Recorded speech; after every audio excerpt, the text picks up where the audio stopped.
ఉక్రెయిన్పై Russia మరోసారి భారీ స్థాయిలో విరుచుకుపడింది. ఏకంగా 800కు పైగా డ్రోన్లు, క్షిపణులు ప్రయోగించింది.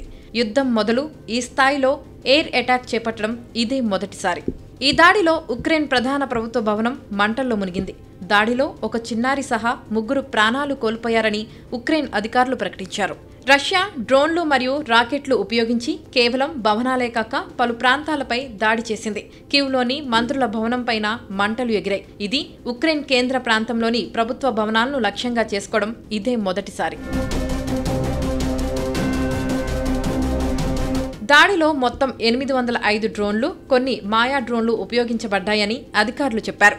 ఉక్రెయిన్ వైమానిక దళాలు 747 డ్రోన్లు, 4 రాకెట్లు నేలకూల్చినట్లు ధృవీకరించారు. దేశవ్యాప్తంగా 37 ప్రాంతాల్లో 56 డ్రోన్లు, 9 రాకెట్ల దాడులు జరిగాయి. గర్భవతి మహిళ సహా 5గురు గాయపడ్డారు.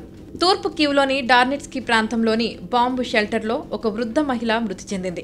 పశ్చిమ కీవ్లోని స్వియాటోషిన్స్కీ ప్రాంతంలో 9 అంతస్తుల నివాస భవనం, కొన్ని అంతస్తులు ధ్వంసమయ్యాయి. క్రెమన్చుక్ నగరంలో పలు పేలుళ్లు చోటు చేసుకున్నాయి. కొన్ని ప్రాంతాల్లో విద్యుత్ సరఫరా నిలిచిపోయింది. క్రివీ రీఫ్లో రష్యా దాడుల రవాణా, నగర మౌలిక సదుపాయాలను లక్ష్యం చేశాయి. రష్యా ఉక్రెయిన్ యుద్ధం 2022 ఫిబ్రవరిలో ప్రారంభమైంది. రష్యా ఉక్రెయిన్పై దాడులు ప్రారంభించగా ఉక్రెయిన్ తన స్వాతంత్రాన్ని కాపాడుకోవడానికి పోరాటం ప్రారంభించింది. ఇరుపక్షాలు కూడా పౌరులను లక్ష్యం చేసుకోలేదని చెబుతున్నప్పటికీ ఈ యుద్ధంలో వేలాది మంది సామాన్య పౌరులు ప్రాణాలు కోల్పోయారు. లక్షలాది మంది నిరాశ్రయులయ్యారు. రష్యా వైమానిక దళాలు ఉక్రెయిన్ నగరాలను, మౌలిక సదుపాయాలను లక్ష్యంగా చేసుకుంటూ దాడులు చేస్తున్నాయి. ఉక్రెయిన్ కూడా ప్రతీకార చర్యలు చేపడుతోంది. ఇరు దేశాల మధ్య చర్చలు సఫలం కావడం లేదు.